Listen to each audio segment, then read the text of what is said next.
최경영의 최강 시사.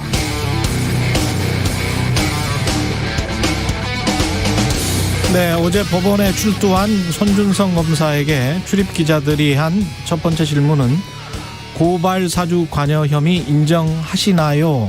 였고, 손준성 검사는 영장 청구의 부당함에 대해서 판사님께 상세히 소명하겠습니다가 답변이었습니다. 질문에 답한 게 아니고 자기가 하고 싶은 말만 한 셈인데요. 그리고 KBS 강병수 기자 등 기자들이 연이어서 이런 질문을 던집니다. 그런데 이 질문들에는 묵묵부답이었습니다. 기자들의 질문은 이런 거였는데요. 김의원에게 고발장은 왜 보내셨어요, 검사님? 후배 검사에게 지시한 것 맞으시죠? 누구 지시받고 하신 겁니까? 국민 대부분이 궁금해하는 것들이죠. 그러나 진실이 드러나려면 시간이 더 오래 걸릴 것 같네요. 법원은 어제 공수처가 청구한 손준성 검사에 대한 구속영장을 기각했습니다. 네, 안녕하십니까. 10월 27일 세상에 이익이 되는 방송 최경영의 최강시사 출발합니다. 저는 KBS 최경영 기자고요. 최경영의 최강시사 유튜브에 검색하시면 실시간 방송 보실 수 있습니다. 문자 참여는 짧은 문자 50원, 긴 문자 100원이 드는 샵 9730, 무료인 콩 어플 또는 유튜브에 의견 보내주시기 바랍니다. 오늘 1부에서는 국민의힘 김기현 원내대표 만나보고요. 2부에서는 고발사주 의혹의 핵심 인물인 손준성 검사의 구속영장 기각, 여당에서는 어떻게 보고 있는지 더불어민주당 백혜련 최고위원과 이야기 나눕니다.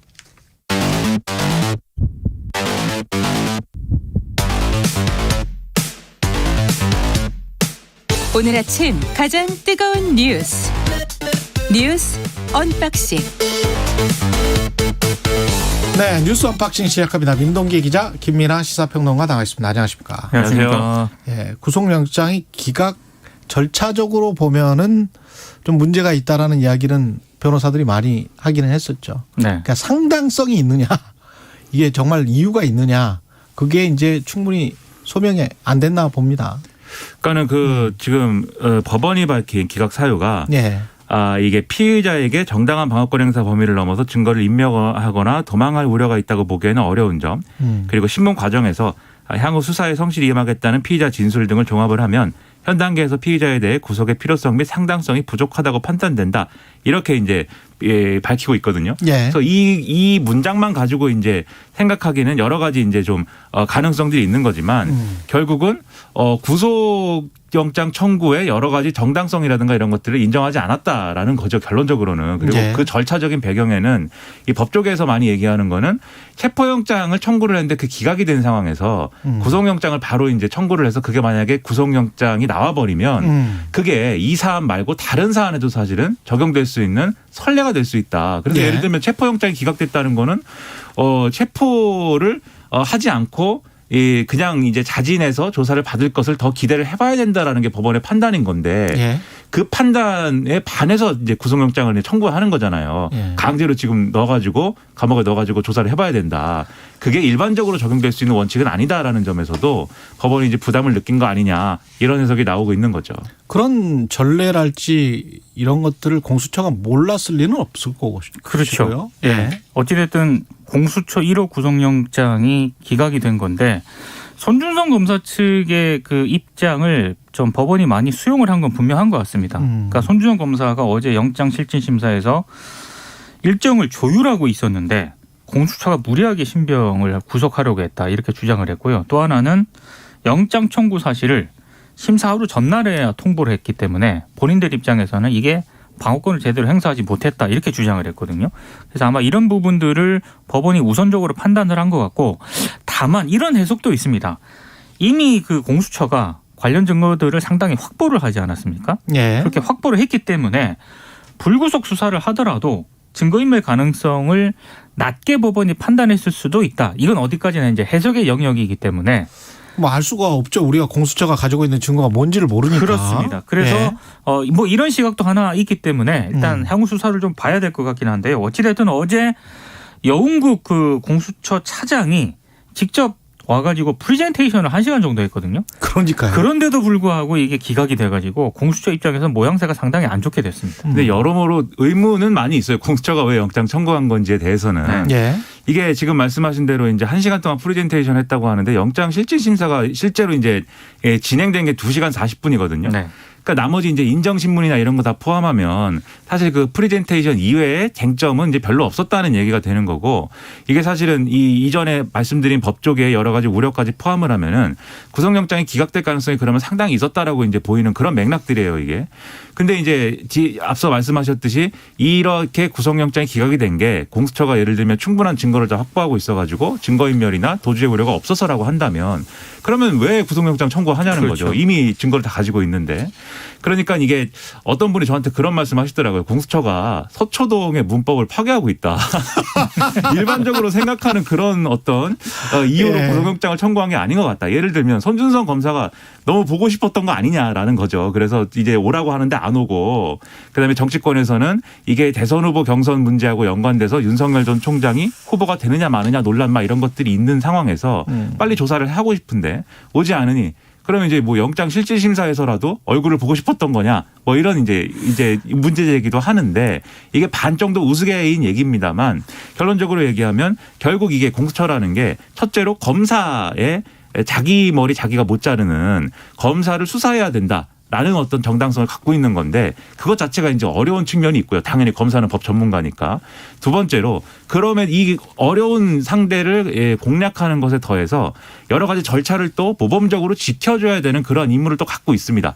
이 검찰의 어떤 여러 가지 악습들을 되풀이하지 말아야 되기 때문에. 근데 그러한 점에 있어서 이 두 번째 임무에 대해서는 사실 어려운 상대를 이제 조사를 하면서도 이 절차를 지켜야 되는 것을 충분히 지키지 못했다라는 지적이 이 구속영장 청구가 기각이 되면서 따라 붙을 수밖에 없는 그런 국면이 됐다고 봐야 되는 것 같습니다. 다만 한 가지 그 부분에 있는 것 같아요. 만약에 손준성 검사가 아니라 다른 국가 공무원이 이렇게 공수처 수사에 협조하지 않고 예. 이런 상황이 발생을 했을 때 그때도 과연 이렇게 구속영장이 기각이 될 것인가 이 부분에 대해서는 좀 고민거리를 던져주는 것 저는 같습니다. 저 같으면 이미 체포됐어요. 어저께도 네. 말씀드렸지만. 아니 네. 우리가 비슷한 청 단위 무슨 국세청의 현직 공무원이 지금 비슷한 뭐 한 2급이나 3급 정도의 공무원이 계속 소환을 미루다가 그러다가 출두를 해서 구속영장 때문에 출두를 해서 기자들 앞에 섰어요. 그러면 최소한 나와야 되는 말이 공무원이면 첫 번째는 국민들께 송구하다. 두 번째는 왜냐하면 또 검사의 직무가 실체적 진실을 밝히는 거잖아요. 그렇죠. 그러면 진실을 법원에서 밝히기 위해서 최선을 다하겠다. 뭐 이렇게 이야기를 해야 되는 거 아닙니까? 근데 본인과 관련해서 구속영장 청구가 부당하다는 것에 관해서만 이제 소상히 소명하겠다 이러고 그냥 들어갔거든요. 참 어떻게 보면 이 사람들이 스스로를 공무원이라고 생각하는 건지 아니면 나는 법만 빠져나가면 아무런 생각 거기에 관해서는 일종의 자기들한테 세금 줘서 월급 주는 국민들에 대한 생각은 없는 건지 그런 생각도 좀 해요. 그러니까 이게 평론의 상황, 평론의 어떤 기준에서 보면 예. 대단히 부적절한 행위들을 하고 있는 거예요.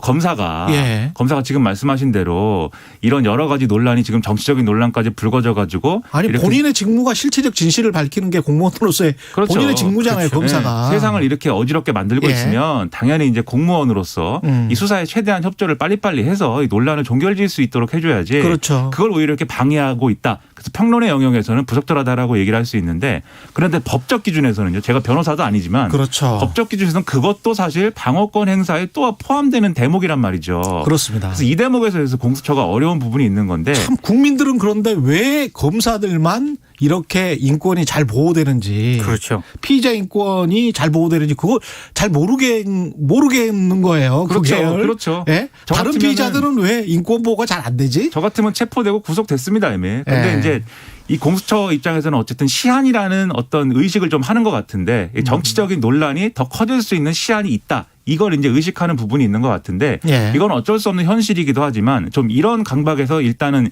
이런 이제 구속영장 기각이라는 게 있었으니까 이런 강박에서는 일단 벗어날 필요는 좀 있어 보입니다. 예. 가재는 혹시 개편이 아닌지 모르겠다는 그런 생각도 들고 공수처가 의심받지 않으려면 제대로 수사해야 될 것 같고요. 예, 노태우 전 대통령은 사망했습니다.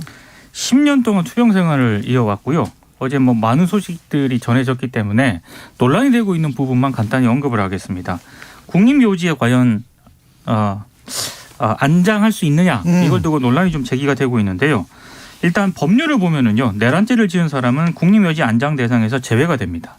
근데 노태우 씨 같은 경우는 이미 내란죄로 형을 선고를 받았기 때문에 현 충원이잖아요. 그렇습니다. 현 충원. 예. 예. 근데 복역 중에 김영삼 전 대통령이 특별 사면을 해줬거든요. 근데 문제는 특별 사면 대상자 같은 경우에는 국립현충원 안장 자격에 대해서 별도 규정이 없습니다. 이러다 보니까 이제 규정이 없다 보니 해석의 영역을 두고 일단 논란이 좀 제기가 되고 있고요.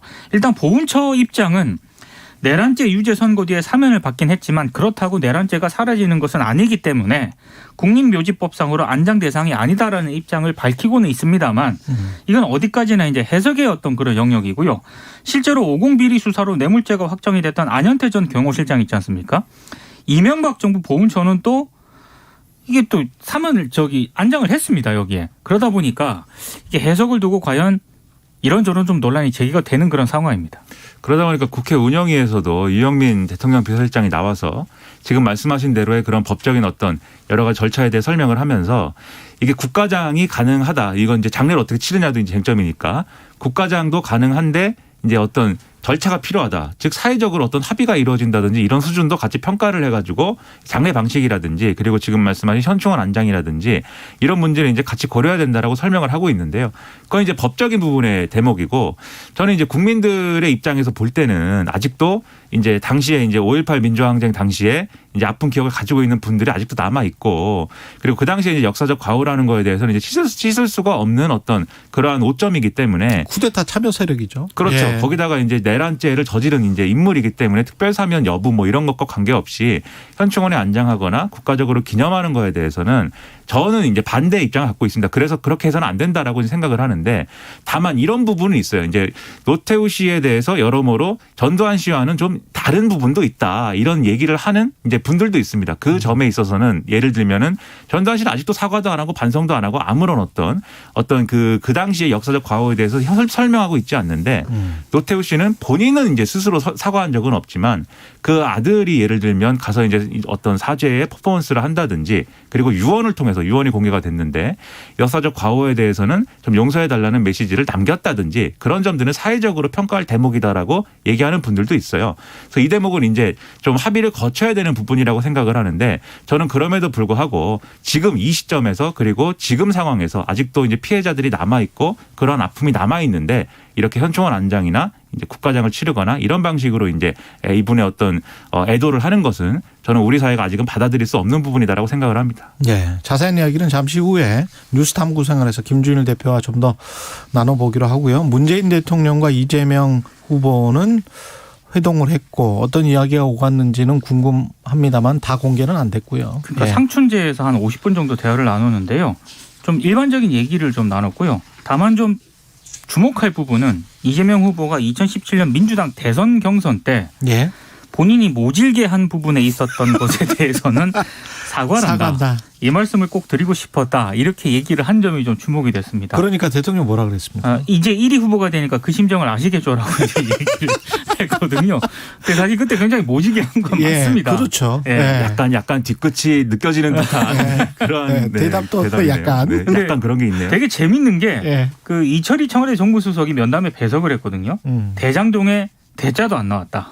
예. 그리고 선거운동으로 해석될 수 있는 얘기는 안 하는 것으로 양해를 구했다. 이제 이런 얘기를 굉장히 강조를 했는데 그럼에도 불구하고 뭐 윤석열 전 총장 같은 경우에는 문제명의 잘못된 만남이다. 이렇게 페이스북에 또 썼고요. 예. 홍준표 의원 같은 경우에는 두 사람이 만난 장소가 상춘제지 않습니까? 예. 여기가 녹음이 안 된다. 아. 녹음을 안 하는 장소다. 예. 혹시 뭔가 거래를 했을 텐데 뭐 이렇게 또 주장을 하기도 해서. 와, 또 디테일이 강하네요. 녹음이 안 된다? 네, 모든 상황을 이렇게 네. 좀 드라마적으로 해석하고 얘기하는 그런 재능이 있습니다. 홍준표 의원. 네. 근데 여기서 이제 이 만남에서 좀 주목한 게 이재명 후보는 계속해서 이제 이 자신은 어떤 문재인 정부의 일원이었고 이 문재인 정권이 이제 했던 여러 가지 일들의 계승자이다라는 것을 강조를 하고 문재인 대통령은 문재인 정권에서 완결하지 못한 것들에 대한 어떤 당부 그런 것들을 해요. 그게 이제 아까 말씀하신 이제 디지털 전환 뭐 4차 산업혁명의 어떤 그런 과정이라든지 그리고 이제 기후위기 대응이라든지 특히 기후위기 대응 같은 거는 이 정부가 미흡했다라는 평가를 받는 대표적인 이제 대목인 거잖아요. 예. 그래서 이재명 비유하자면 이재명 1.0이라는 정권은 문재인 2.0이기도 하다라는 것을 이제 이런 상을 만들고 유권자들에게 이러한 것들을 정권 재창출이라는 이런 틀로 설명할 수 있게 만드는 그러한 징검다리를 놓는 시도를 한 것인데 결론적으로 이게 이제 대선에서 이재명 후보에게 득이 되느냐 실이 되느냐 이런 것들을 아마 면밀히 판단을 좀 해야 되겠죠. 예.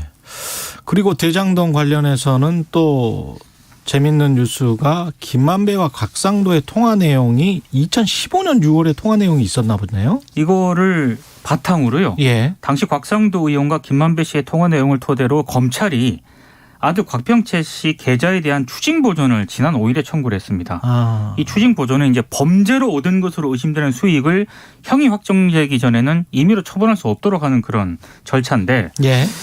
검찰이 당시 이제 곽상도 의원에게 김만배 씨가 전화를 해가지고요. 예.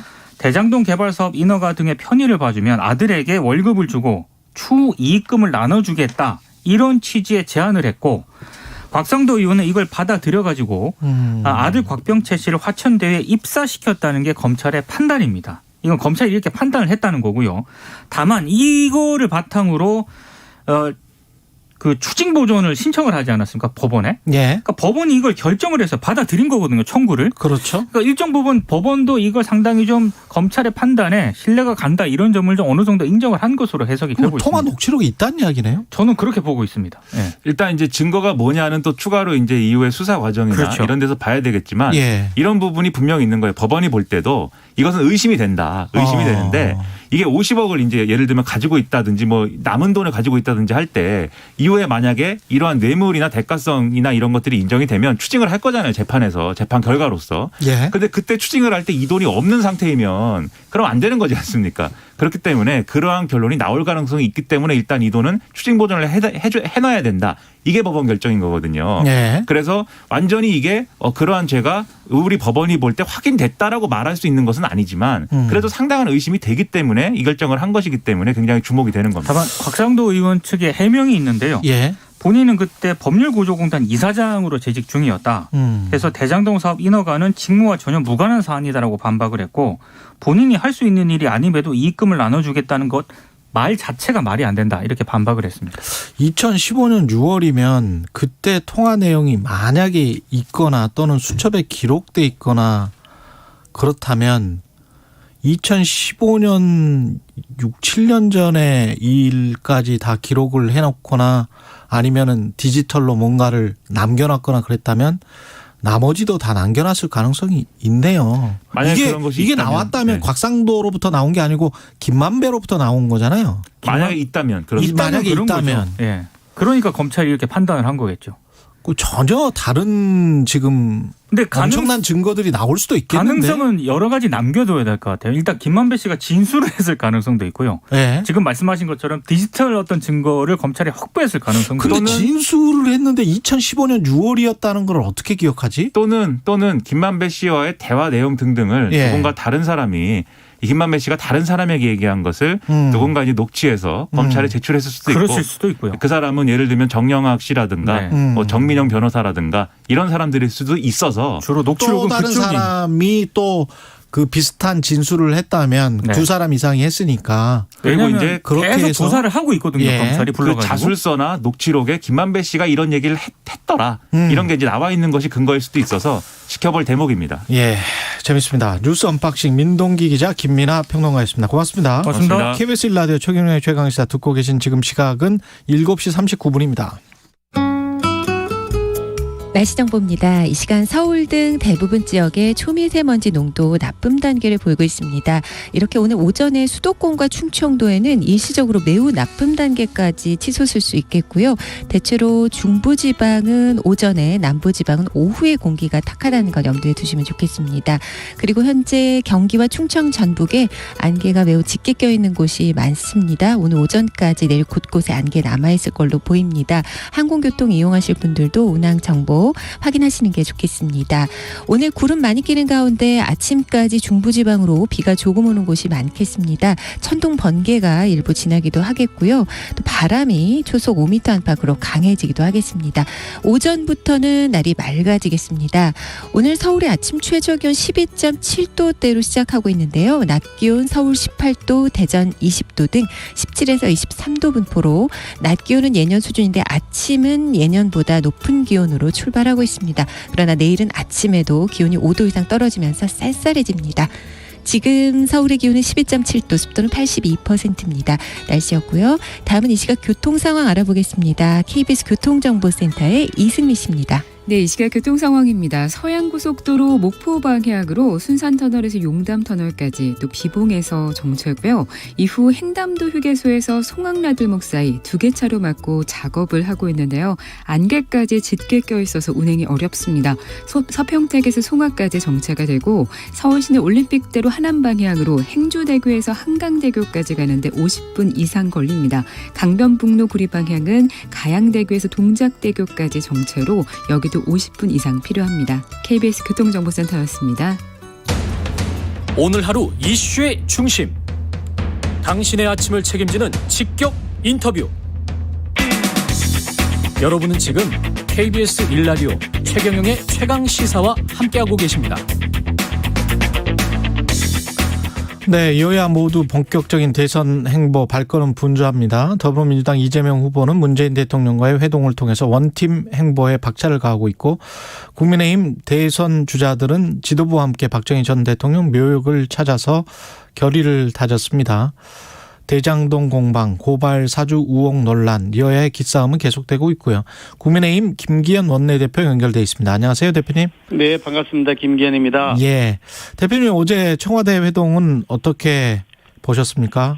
글쎄, 지금 사실 이재명 후보의 경우에는 국민들이 절대적으로 지금 분노하고 있는 부동산 개발 비리, 그 의혹의 최중심에 있는 분이고, 본인 스스로도 설계했다고 얘기했던 그런 책임을 져야 될 입장에 있는 분이신데, 특히 저희들이 이제 고발을 해놔서 고발 대상자로 수사 대상자로 되어 있는 겁니다. 그런데 그거를 지금 수사 중인 피고발자를 대통령께서 만나가지고 덕담을 하고 힘을 실어주시고 한다면, 이거는 아예 수사기관에서 손대지 말라고 하는 암묵적 지시를 한 것이다. 그래서 매우 잘못된 만남이다, 그렇게 보고 있습니다. 예, 청와대의 입장은 선관위로부터 민생 문제 관련 논의는 문제 없다는 유권 해석을 받았다, 그리고 그런 이야기만 했다라는 건데, 그런 해명은 받아들이지 않으시고요.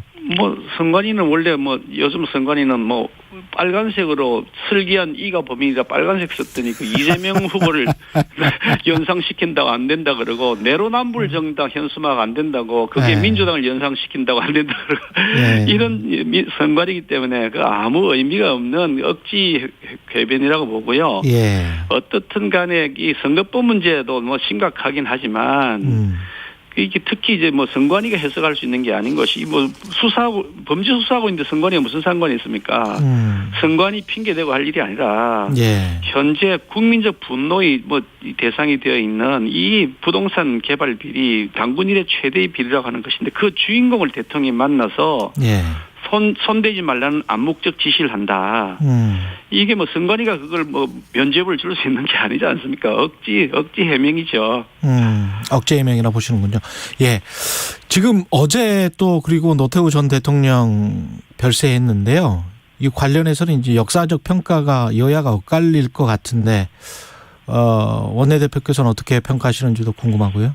글쎄 뭐 노태우 대통령에 대한 평가는 뭐 공도 있고 과도 있지만 사람마다 다 의견이 다르지 않겠습니까? 네. 그런데 우리 당이 가지고 있는 뭐 역사적 평가를 별도로 그렇게 저희들이 정리하는 것은 아니기 때문에 어떻든 대한민국 전체 역사에서 보면 민선 대통령으로 선출되었던 분이고 예. 그 후에 대통령직을 다 마치면서 그 후에 나중에 논란이 되어서 여러 가지 뭐 그 고초도 겪었기도 한데 예. 뭐 집권의 과정에서 있었던 여러 가지 또 문제점 이런 것들이 다 함께 섞여 있는 것이니까 각자 알아서 다 평가하시면 될 것이라고 보는데 다만 이제 전체 국가의 국격이라고 하는 차원에서 본다면 우리나라의 경우도 이제는 대통령의 흑역사 더 이상 반복되지 않도록 하는 것이 대한민국의 위상에 걸맞는 것이 아닌가 뭐 그런 생각을 한편 합니다.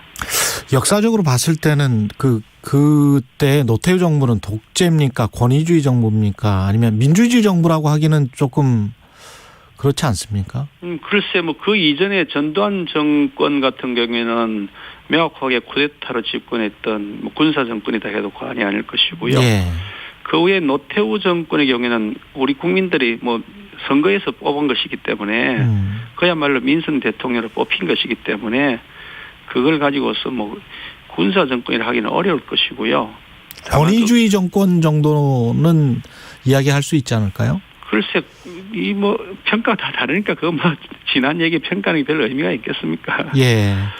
그 사실은 이게 좀 미묘한 게 이게 윤석열 후보가 전두환 그 찬양 논란 한 다음에 어떤 그 이후에 지금 사망 소식이 전해졌고 그 다음에 이 어제 또 박정희 전 대통령 묘역을 다 후보들이 찾았단 말이죠. 국민의힘 후보들이. 근데 이제 박정희 전 대통령도 독재 정권인 거는 맞잖아요. 역사적으로는.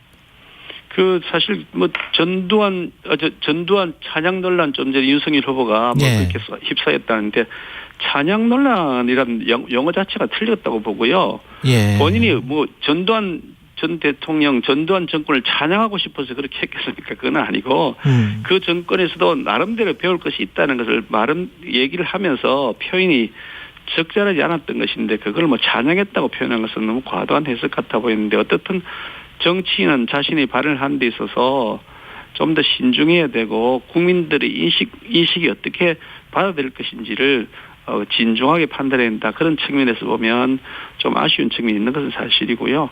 박정희 대통령 같은 경우에는 어저께가 지금 이 서가시 42주기가 되었습니다. 그러니까 저희 당의 뿌리 중에 하나를 형성하고 있는 인물이시니까 우리 당에서 당연히 그 참배하는 것이 도리라고 보는 것이고요. 예. 박정희 대통령 같은 경우에는 많은 뭐 과도 있지만 국민 뭐 역대 대통령 중에서 우리 국민들이 평가할 때 가장 존경받는 대통령으로서 이렇게 그동안 계속 꼽혀왔지 않습니까? 예. 뭐 그런 공과 가를 놓고 본다면 과보다는 공이 많았던 분이다. 그렇게 저희들은 보고 있습니다. 예.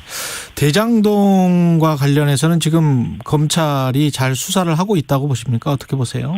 수사를 하고 있는 게 아니라 수사쇼를 하고 있는 거죠. 뭐 수사쇼를 하고 있다. 수사를 하고 있는 것이 아니라 예. 범인 숨기기를 하고 있는 거죠. 예. 보통 우리가 꼬리 자르기 이렇게 표현을 많이 하는데 몸통을 숨기기 위해서 꼬리만 잘라버리고 그래서 예. 실제 그 주범을 그 최고의 그 주범 책임자를 뭐 없애버린다, 덮어버린다, 뭐 이런 얘기가 이제 꼬리 자르기라는 용어인데 저는 이번 검찰의 이 대장동 사건 수사를 보면서 꼬리 자르기가 아니라 꼬리에 깃털 뽑기 하고 있다. 그런 생각을 지울 수가 없죠. 예. 본인 스스로가 설계자라고 얘기했던 이재명 후보. 그 후보가 책임자라는 건 본인 스스로 그 이전에 선행 자백을 했는데 아니 압수수색을 성남시청에 대해서 압수수색을 보름 이상 하지도 않고 압수수색을 하라고 제가 여러 차례 얘기했습니다. 성남시청에 대해서.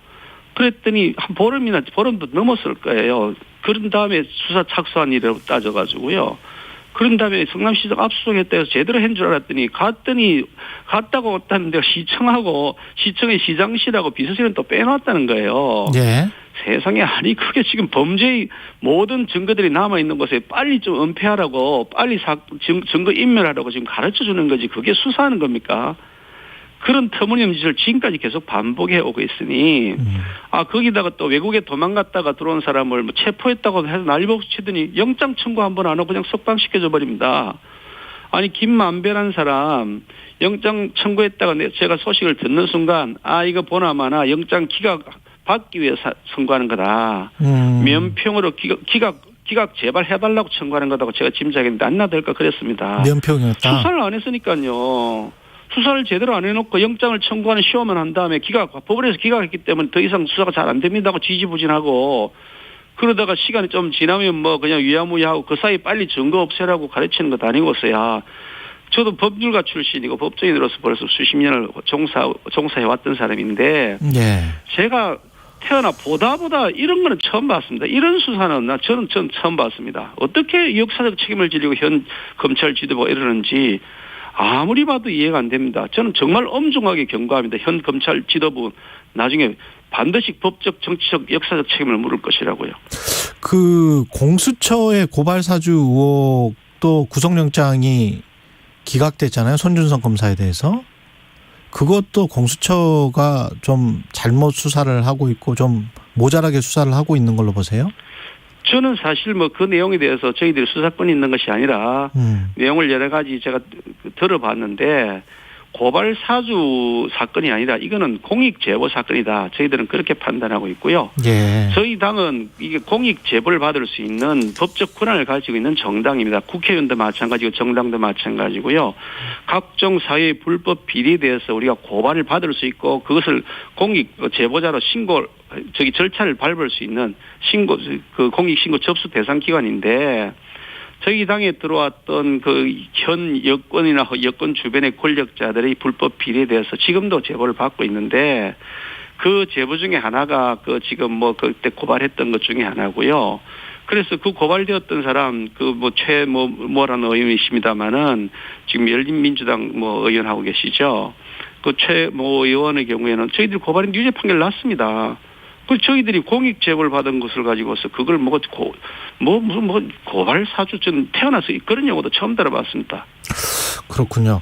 그런 입장이시고. 근데 이제 이재명 후보의 어떤 이익 공동체와 관련된 것보다는 최근에 지금 보니까 어제 같은 경우는 곽상도 의원에게 전화를 해서 편의를 봐주면 대장동 관련해서 아들에게 월급 주고 추후 이익금을 나눠주겠다는 취지의 제안을 했다. 이게 2015년 6월이었다는 거잖아요. 그리고 나서 이제 우리가 다 알다시피 50억 원을 받은 것이고 이렇게 되면 곽상도 의원은 전 국민의힘 의원이었기 때문에 어떻게 보세요?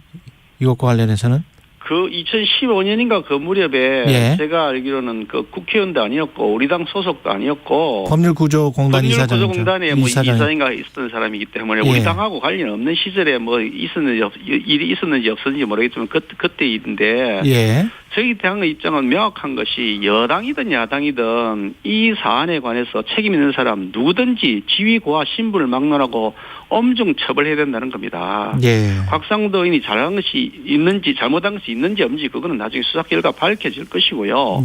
그런데 지금처럼 이렇게 뭉개기 수사, 꼬리 깃털 뽑기 수사, 범죄인 은폐하기 수사 이런 수사 시효하는 건 안 되니 특검을 뽑아가지고 공정하고 철저하게 좀 수사를 하자. 그게 지위 고하가 어디 있고 여야가 어디 있습니까? 다 엄중 처벌해야죠. 그래서 특검하자는데 안 받는다는 겁니다. 민주당이. 그게 국민의힘 게이트라고 자기들이 계속 우기는데 그래서 우리가 특검하자. 그러면 특검하자 그러는데 그런데 특검도 안 받는다는 겁니다. 그러니 이게 앞하고 뒤하고는 말이 다르지 않습니까? 얼토당토 않는 지금 궤변을 민주당이 늘어놓고 있는 거죠. 철저하게 수사하자는데 왜 안 한다는 겁니까? 특검을 하면 그 대선 전까지는 다 밝혀질까요? 대선 전까지 저한테 만약에 수사 지휘권을 맡겨주시면요. 제가 한 달 안에 결론 다 내려서 딱 그대로 밝혀드릴 겁니다. 제가 검찰에 가서도 그랬습니다. 대검에 찾아가서 당신들 왜 유동규 압수수색할 때 핸드폰 던지는 그것도 못 찾냐 했더니 대검 차장이 저한테 답변하기를 그때 저희들이 확인해 보니까 휴대폰 던진 것이 아닌 것으로 확인되었습니다. 나한테 그렇게 명확하게 답변했습니다. 그리고 며칠 지나서 보니까 그걸 경찰에서 찾았대요. 핸드폰을요. CCTV가 나중에 확인되는 걸 보니까 주워가는 CCTV가 명확하게 있더만 핸드폰 행인이 주워가는 것이요. 그러니까 이게 완전히 범인 덮어주기 수사를 하고 있다고 하는 거죠. 예. 그런 식으로 수사를 하는데 무슨 수사가 됐어요? 제가 그래서 대검에다 그랬습니다. 이런 식으로 당신들이 수사를 하니 이게 무슨 수사냐? 이게 수사쇼고 범죄인 덮어주기지. 나한테 수사권 넘겨라. 내가 한 달 안에 결론 내줄게 그랬습니다. 지금도 좋습니다. 저한테 넘겨주시면 한 달 안에 제가 결론 내드릴 겁니다. 판사 원래 판사 출신 아니세요? 명확한 자료들이 다 증거 자료 남아 있는데 예. 한 달만 딱 주시면 제가 바로 결론 내드릴 겁니다. 아니 원래 판사 출신 아니셨어요? 판사하고 변호사하고 했죠. 아니 이 간단한 걸 검사도 자신 있다. 예. 아니 아무리 예. 무능해도 그렇지 그 어이가 없는 겁니다. 쳐다보고 있으면요. 예, 지금 한 20초 남았는데요. 짧게 이번에 그 사실상 사지선다형으로 결정됐잖아요. 뭐 꼭 평가에 따라서 다르긴 한데요. 예. 여러 가지 의견들 다 절충해서 선관위가 예. 나름대로 고심한 끝에 결론 내린 것이라고 보고요. 예. 각 캠프에서 다 만족스럽지 않겠지만 전반적으로 보면 다 수용하는 그런 것이어서 우리 당이 뭐 여러 가지 마찰에도 불구하고 논란들을 잘 수습하고 있는 것이다. 저는 그렇게 평가하고 싶습니다. 예, 말씀 감사하고요. 김기현 국민의힘 원내대표였습니다. 고맙습니다. 네, 감사합니다. 예, KBS 1라디오 최경영의 최강시사 1부는 여기까지입니다. 어느 날 A기업 김대리에게 도착한 지인 사칭 이메일. 열어보는 순간 당신의 모든 자료가 암호화되었습니다. 바로 랜섬웨어. 비대면 시대, 급증하는 사이버 범죄로부터 기업을 지킬 방법은 없을까요? 대한민국이 지켜드리겠습니다. 중소기업 정보보호 컨설팅부터 보안제품 지원까지 비용 부담은 내리고 정보보호는 더 든든하게 중소기업 정보보호 서비스를 신청하세요. 검색창에 지역정보보호센터. 이 캠페인은 과학기술정보통신부 한국인터넷진흥원 지역정보보호센터가 함께합니다. 큰 200톤이라는 게 60톤을 갖다 찌 누르니까 그 배가 그냥 깔아앉은 거죠. 2021 KBS 연중기획 기억을 기록하다. 1980년 1월 23일 거진 앞바다에서 200톤급이 60톤급을 배를 타넘은 겁니다. 저희 형님이 조병섭이라고 이제 경찰 했는데 경찰이 8명이고요. 군 업무를 해간 군인이 9명 이래가고 17명입니다. 뭐 그때 당시에는 전두환 군권전들이 이제 들어온 지 얼마 안 되잖아요. 그래서 저희들이 뭐 유가족들이 어떻게 할 수 있는 힘이 없었습니다. 본인들은 날씨가 흐리고 파도 치고 뭐 이랬다 그랬는데 저희들이 이제 그때 기상 조건을 적어 조사해 보다 보니까 그런 일이 없었습니다. 그때 당시에 수색은 하긴 했습니다. 수색을 하고 뭐 이렇게 했는데도 우리나라 기술로서는 인양을 할 수 없다고 하니까 뭐 이러니까 저희들이 그냥 수응을 강제적으로 했지만은 뭐 언론 통제를 하다 보니까 국민들한테 알리거나 이런 수는 없었습니다. 1980년 1월 23일 새벽 야간 경계 근무 중 다른 경비함과 충돌 사고로 침몰한 해경 경비정 7위정을 기억합니다. 12.12 사태 이후 전국이 혼란에 빠져있던 그 시기에 17명의 승조원이 탑승한 경비정은 차가운 바닷속으로 사라졌고 진상규명도 유해 발굴도 이루어지지 않았습니다. 당시 19살이었던 동생 조병주 씨는 60을 넘긴 오늘도 형 조병섭님을 기다리고 있습니다. 당신과 대한민국의 기억, KBS가 기록합니다.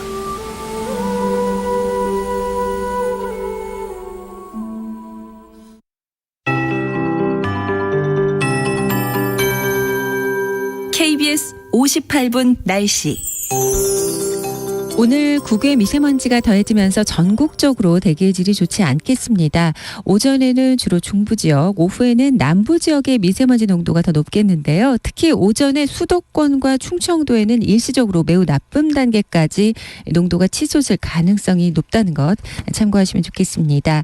그리고 중부 내륙과 충청 전북에 가시거리 200m 안팎의 짙은 안개 낀 곳이 덜어 있습니다. 오늘 오전까지는 내륙 곳곳에 안개가 남아있을 걸로 보이니까 차간결이 거리 유지하시고요. 항공교통이 이용하실 분들은 운항 정보 확인하시는 게 좋겠습니다. 다시 오늘 밤부터 내일 오전 사이에도 안개가 짙게 형성될 걸로 예상되고 있습니다. 오늘 전국적으로 구름이 많이 끼겠고 아침까지 중부지방으로는 비가 조금 내리겠습니다. 천둥 번개가 지나는 곳도 일부 있겠고요. 비가 내린 뒤 바람이 초속 5m 안팎으로 약간 강해집니다. 오전부터 날씨는 맑게 개겠습니다. 오늘 낮 최고 기온은 서울 18도, 대전, 전주 20도 등 전국적으로 17에서 23도의 분포를 보이겠습니다. 서울 지금 12도대 유지하고 있는데요. 내일은 5도 이상 기온이 떨어지면서 대부분 지역 쌀쌀해지겠고 날씨는 내일 맑겠습니다. 한편 제주도 해안으로는 오늘 너울성 파도가 높아집니다. 지금 서울의 기온은 12.2도, 습도는 82%입니다. 강혜종입니다.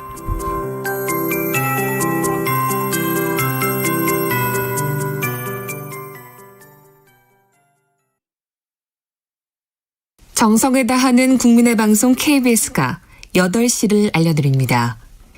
AM 711kHz, FM 97.3MHz, KBS 1라디오입니다. HLKA.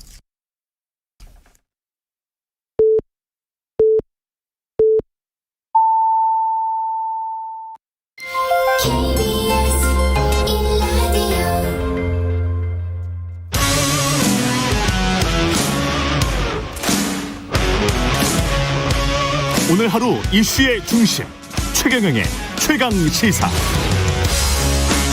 네, 고발 사주 의혹의 핵심 피의자 손준성 당시 대검찰청 수사정보정책관의 구속영장이 기각됐습니다. 법원은 구속할 필요성과 이유가 부족하다고 판단했고 앞으로 수사에도 차질이 불가피해 보이죠. 관련해서 더불어민주당 백혜련 최고위원 연결돼 있습니다. 안녕하세요. 네, 안녕하세요. 예, 이번 법원의 판단은 어떻게 보십니까? 좀 실체적 진실을 신속하게 가릴 수 있는 계기였는데, 네. 어쨌든 영장이 기각돼서 좀 아쉬운 면이 있습니다. 그런데 기각 사유가 어떤 사실관계에 관한 부분이나 법률적 판단에 관한 부분은 전혀 없고, 네. 사실은 구속의 필요성에 관한 부분만 판단이 되어 있는 부분이거든요. 그래서 또 너무 그 부분을 크게 또 받아들일 필요는 없다고 생각합니다. 예. 공수처가 뭔가 그 증거를 가지고 있어서 구속영장을 신청한 걸까요? 그건 어떻게 보세요? 처음 사실 신청을 했을 때는, 저도 이게, 그동안 나왔다는 것에 사실관계에 상당히, 다른 부분들이 좀 밝혀졌기 때문에 청구한 것이 아닌가, 이런 좀 생각을 했는데요. 지금 이제 그 기각 사유를 보니까 전혀 그런 부분들에 대한 내용은 없거든요. 그리고 공수처도 처음에 그 청구를 할 때 이 수사에 협조를 하지 않아서, 그러니까 나오지 않을 것이라는 예상하에 구속영장을 청구한 것처럼 설명을 했습니다. 그래서 조금 그런 사실관계와 관련된 부분은 상당 부분 수사가 진행됐다고면 아직도 더 진행될 부분이 있는 것이 아닌가 이렇게 판단합니다. 결국은 고발장을 최초로 작성한 사람이 누군가, 그리고 거기에 관한 어떤 지시가 있었는가, 그리고 손준성은 어떤 역할을 했는가, 뭐 이런 걸 텐데요. 네. 관련해서 의원님은 혹시 어떻게 판단하시는지도 궁금하고요. 지금 그 참고인들 몇 명 그 수사정보정책관실에 있던 검사들이 참고인으로 조사를 받은 부분들도 있고 하니까요. 예. 그 부분들이 저희도 정확하게 어떻게 진술이 이루어졌고 어떻게 됐는지는 알 수가 없어서 명확하게 이제 고발장을 정말 작성했던 사람, 그리고 손준성의 지시가 있었는지 여부가 밝혀졌는지가 이제 수사 단계에서 지금 됐는지가 좀 제가 봐도 관건이에요. 근데 예. 그것이 이루어졌다면 이번에 영장이 아무리 여러 가지 사유가 있어서 발부됐을 가능성이 크다고 보이거든요. 근데 기각이 됐기 때문에 그 부분이 아직까지는 온전하게 밝혀진 것이 아니지 않나 이렇게 예측합니다. 김웅 의원 같은 경우는 이게 지금까지는 이제 참고인이잖아요. 네. 피의자로 전환될 수도 있습니까? 당연히 피해자로 전환될 가능성이 크다고 봅니다. 왜냐하면 이번에 공개된 녹취록의 그 내용에 따르면 굉장히 이거 공모라고 볼 수 있는 발언 내용들이 굉장히 많거든요. 그러니까 김웅 조성원의 녹취록, 예. 그렇죠.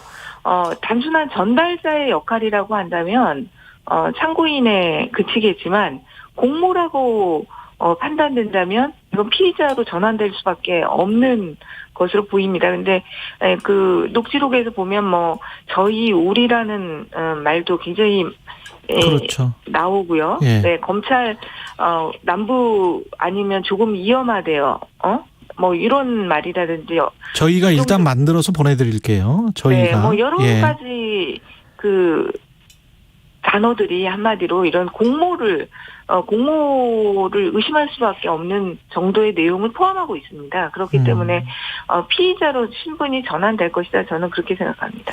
근데 이렇게 그 수사에 응하지를 않고 구속영장 뭐 발부도 안 되고 이러면 수사가 제대로 진행될 수 있을까요? 11월 5일이 국민의힘 이제 대선 후보가 확정이 되는데 그 전에 어떤 실체적 진실이 나오기는 힘들지 않습니까? 이렇게 되면? 이제 공수처의 그것은 이제 몫이라고 생각되는데요. 예. 사실은 이 수사가 그렇게 어려운 수사는 아닙니다. 그러니까 조사해야 될 사람들과 이런 것들이 정해져 있는 어느 정도 그 수사이기는 하거든요. 근데 결국은 이제 그 포렌식을 통한 물적 증거의 확보가 굉장히 중요할 텐데 그 부분이 또 얼만큼 이루어지고 있느냐. 이것이 수사의 그 신속성을 결국은 결정하는 그런 부분이 될 것 같습니다. 그렇군요. 그 윤석열 전 총장은 관련성을 완전히 지금 전면 부인하고 있는 상태고 공수처가 정권 수사대로 전락했다 이렇게 이제 비판을 하고 있지 않습니까? 이건 네. 어떻게 보십니까? 근데 그거는 완전히 그 본인들의 그 입장만을 대변하는 그런 주장이라고 생각하고요. 예. 당연히 공수처에서는 수사 대상이 윤석열 후보까지 갈 수밖에 없는 상황입니다. 왜냐하면 그 수사정보정책관실이 차지하고 있는 위치, 이런 것으로 볼 때 검찰총장의 명령 없이 움직일 수 없는 조직이고요. 지금 최근에 그 보도 보니까 그 한동훈 검사장의 핸드폰이 압수수색됐을 때 윤석열 총장이 굉장한 충격을 받았었다 하는 그런 보도도 있었지 않습니까? 네. 그러니까 그런 여러 가지 상황을 봤을 때 윤석열 후보가 이 사안과 무관하다고 볼 수 없는 상황이고요. 그렇다고 한다면 수사기관의 입장에서는 그것이 대선 후보든 아니든 어쨌든 그리고 고소 고발이 이루어진 상황에서는 원칙적으로 수사할 수밖에 없는 겁니다. 그런 부분을 피해자 코스프레를 하면서 오히려 피의자가 될 수 있는 윤석열 후보가 수사 가이드라인을 주는 행위라고 보입니다. 오히려. 예. 그렇죠. 나는 수사하면 안 된다 이런 정권 공작대다 이런 식으로 하면서 어떤 수사 가이드라인을 주는 거죠. 근데 윤석열 후보로 최종 확정이 되면 11월 5일에 그러면 네. 더더욱 수사가 어려워지지 않을까 이런 우려가 많거든요. 그렇기 때문에 이번에 이제 공수처가 어떻게 보면 굉장히 강수를 뒀던 것으로 보이거든요. 예. 그러니까 오히려 지금 손준성 검사 측에서는 이번에 그 그 구속영장 청구한 것과 관련해서 이 공수처가 보낸 문자 내용을 대선 후보 경선 일정 등을 고려해서 출석 조사를 진행할 필요가 있다 조속한 요 내용이 정치적인 표현이라고 공격을 했지 않습니까? 예. 그런데 오히려 사실은 이것이 빨리 오히려 경선에 더 개입하지 않고 대선에 개입하지 않으려는 공수처의 의지라고 볼 수 있는 거죠.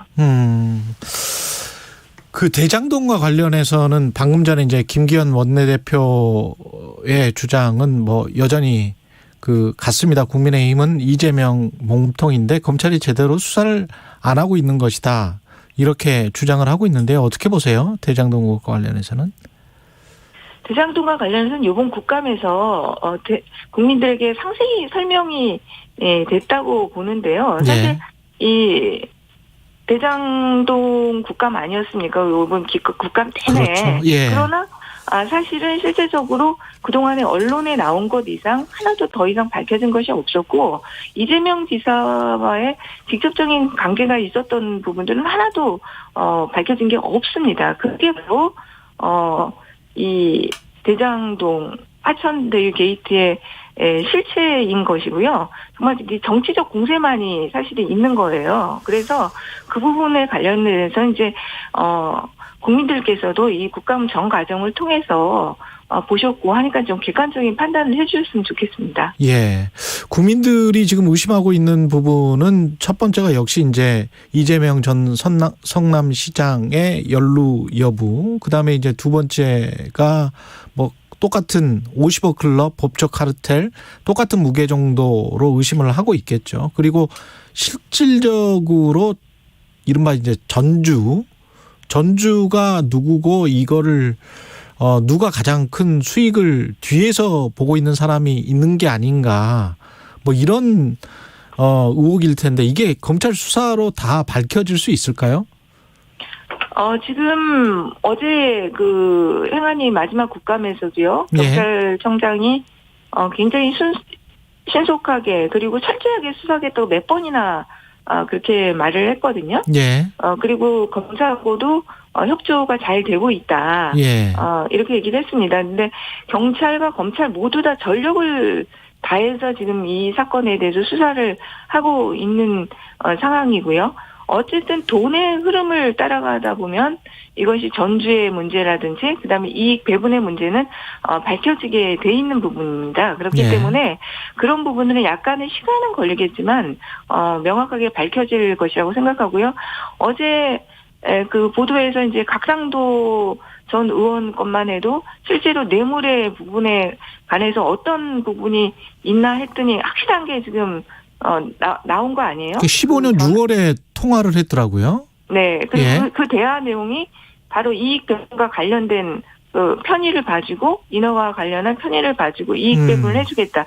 이 내용이 나왔다는 보도가 있었기 때문에 이런 부분들이 본다면 50억 클럽의 그 사람들이 어떤 과정을 통해서 그것을 배분받게 됐는지 이런 것들이 차차 밝혀지게 될 것이라고 생각합니다. 이게 50억 클럽이 완전히 어떤 찌라시 같은 내용은 아니었던 것 같아요. 그러니까요. 지금 사실 나오는 사실 관계들이 그러니까 벌써 이제 객관적인 것이 그 각상도 의원 아들 그리고 박영수 특검의 딸 근무를 하고 있고 거기 과정에서 각상도 의원 아들은 50억을 받았고 박영수 특검 딸은 아파트를 받았고 또 인척이 100억 원 상당의 그 돈이 갔고 이런 과정들이 다 있는 거 아닙니까? 그렇기 때문에 이것이 하나하나 사실은 지금 이제 드러나고 있는 거거든요. 그래서 그리고 김만배 씨라든지 남욱이라든지 회사에서 돈을 또 이렇게 현금으로 수차례 인출하고 이런 과정들이 있잖아요. 그러니까 이런 돈의 흐름을 따라가다 보면 그런 것들은 이제 밝혀질 것이라고 보입니다. 근데 약간 이제 그동안에 아쉬웠던 것이 몇 번이나 이런 수사는 돈을 따라가야 된다고 저도 최고위회 때 얘기하고 했는데 좀 그 부분에서 약간 미진했었거든요, 사실은요. 네. 근데 이제는 이제 수사 방향 자체가 보니까 그 부분에 집중되어 있습니다. 그래서 이제는 보면은 좀 더 수사에 더 속도가 붙을 것으로 보여요. 그러니까 돈의 흐름과 관련해서 지금 뭐 나오고 있는 주장들 중에 전주가 사실은 명동 사채업자였다 이런 주장들도 나오고 있는 것 같고 하나은행 컨소시엄에서 하나은행이 43%나 가지고 있는데 화천대유가 7% 가지고 있는데 화천대유한테 몰아준 건 하나은행 쪽에 무슨 뭐가 있는 거 아닌가 그런 또 주장도 나오고 있는 것 같은데 의원님은 어떻게 보십니까 이런 것들은? 아직 그런 부분은 좀 제가 볼 때는 섣부른 판단이고요. 이건 명동 사채업자 그런 얘기는 사실 저는 못 들어봤는데 이 사업에 있어서는 그렇게까지 뭐 명동 사채업자까지 끌어들여서 자금 조달하고 이럴 사업은 제가 볼 때는 아니라고 보입니다. 왜냐하면 하나은행으로서도 정상적인 계약에 의해서 엄청난 수익을 올릴 수 있는 또 사업이기도 하거든요. 예. 그렇기 때문에 고리의 이자를 한마디로 받기로 되어 있기 때문에 그렇기 때문에 그런 사채 돈을 쓸 그런 정도의 상황은 아니었다고 보이고요. 예. 김만배 씨도 기본적으로 재력이 있는 그 집안 자체가 재력이 있는 사람으로 알고 있습니다. 그래서 그런 부분들은 좀 여러 가지 것들을 보고 추적해 나가면 된다고 봅니다. 아까 그 15년 6월에 김만배와 곽상도의 통화 내용이 있다면 그러면 네. 이게 김만배로부터 나왔을 가능성이 높잖아요. 네. 그러면 김만배가 가지고 있는 또 다른 어떤 기록, 그게 어떤 디지털 기록이든 아니면 수첩 같은 어떤 기록이든 간에 그런 게 있을 가능성이 있지 않습니까? 네, 그럴 것 같아요. 그러니까 이게 저도 2015년 6월인데 거기에 있었다는 게 참 의아했거든요. 그러니까 이게 결국은 이 동업자 내지는 서로 관계된 사람들끼리 지금 사실 계속 녹음을 하고 어떻게 보면 그 녹취록들이 이게 나오고 있는 상황입니다. 서로 못 믿어서. 네, 서로 간에도 어떤 보험용 자료들을 만들어놨을 가능성이 굉장히 큰 상황인 것이죠. 그렇기 때문에 김만배 씨 같은 경우도 만약 55 클럽 이제 이 자금을 주는 역할을 김만배 씨가 주로 이제 이렇게 했던 것으로 보이거든요. 예. 근데 이제 곽상도 의원과의 그 녹취록도 있었다면 다른 55 클럽의 사람들과도 그런 대화 내용을 녹음하거나 그런 여러 가지 보험용의 자료들을 만들어놨을 가능성은 충분히 있다고 보입니다.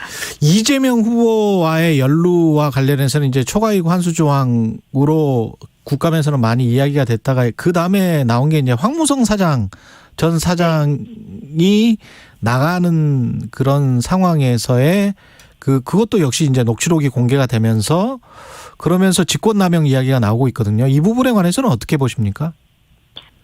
근데 황무성 사정이 나가는 부분과 관련해서는 그건 법리적으로 직권남용은 될 수가 없다고 보입니다. 그래요? 예. 그렇죠. 예. 왜 그런가요? 직접적으로 이재명 지사가 연관됐다는 것도 없을 뿐만 아니라. 예, 지금 없고, 예. 네네. 이 황무성 사장이 나갔다고 해서 그것이 이 대장동 사업과 관련해서 또 직접적인 연관이 된다고 보기도 어렵습니다. 왜 나갔는지. 네네. 그거는 그 성남도시개발공사 전체와 관련된 부분이고 사장이 중간에 그만두게 됐다는 것이 바로 무슨 이 대장동 사업과 연관되는 것도 아니고요. 다른 이유가 있을 수 있고. 예. 네. 그 부분은 법리적으로 봤을 때는 직권남용과는 특히 대장동 사업과 그리고 바로 연결되는 것도 아니라고 보이기 때문에 범죄로 볼 수 있는 부분은 없다고 보입니다. 그렇군요. 근데 이제 국민의힘은 방금 전 김기현 원내대표도 특검하자고 계속 주장을 하고 있습니다. 예. 지금 이제 야당의 입장에서는 국감을 통해서 어떤 대국민 선전전 그리고 정치적 공세를 대대적으로 하겠다는 계획을 세웠는데 사실은 그 부분에서 실패를 한 거거든요. 거기에서 오히려 지금 언론에서도 나오지만 이번에 국감에서 승자는 이재명 지사다. 이것이 이제 대세적인 판단 아닙니까?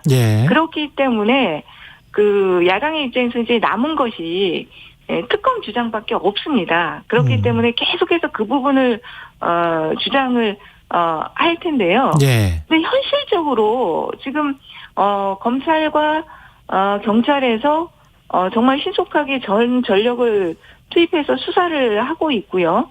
오히려 대검의 공정성을 위해서라도 저는 지금 특검을 하면 안 된다고 봅니다. 정말 대선의 막바지에 진행될 수밖에 없고 오히려 그 특검이 대선의 공정성을 해치는 역할을 할 가능성이 큽니다. 그렇기 때문에 지금 이 사안과 관련해서는 우리 당에서도 누누이 얘기하지만 신속하고 철저하게 수사하라는 겁니다.